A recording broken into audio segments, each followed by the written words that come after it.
Jānis Iglīts, onkologu asociācijas prezidents un vienīgās Latvijā krūts ķirurģijas nodaļas vadītājs. Riski ļoti daudz un dažādi. Vecuma grupas, protams, kad procenti gandrīz 70 vai pat vairāk saslims pēc 50 gadu vecuma.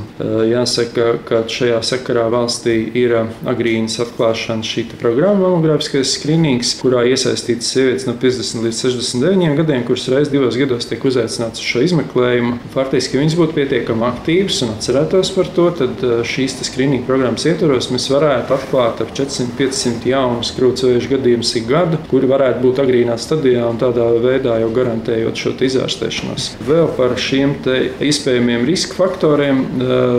Sievietēm pēc menopauzes iestāšanās noteikti kā viens no riska faktoriem rietumu sabiedrībā ir liekais svars, mazkustīgums un tam līdzīgas problēmas, kas ir faktiski visas rietumu civilizācijas problēmas, un arī varbūt tas ir saistībā ar to, ka tas krūtsvējs šajā grupā ir biežāk iespējams dēļ šīs, konstitucionālām izmaiņām un kaitīgajiem ieradumiem. Protams, ka riska faktori varētu būt arī iedzimtība, bet par laimi šī iedzimtība savu lomu spēlē tikai no 5 līdz 10% no visiem krūtsvēža gadījumiem, kur ģimenē katrā paaudzē pat vairākos gadījumos konstatē šī audzē esamību. Pat var pierādīt, ka ir šīs mutācijas krūtsvēža gēnā 1 un krūtsvēža gēnā 2, ko nosaka arī Latvijā, un mēs to rekomendējam tām sievietēm, kuras agrīni ir saslimušas un viņu asins radiniecēm, bet, diemžēl, tas tikai dos atbildi uz tiem 5–10%, pārējais tomēr ir dzīves laikā. Dzīvesveids, es domāju, arī stress, tas, kad sievietes tomēr izšķirās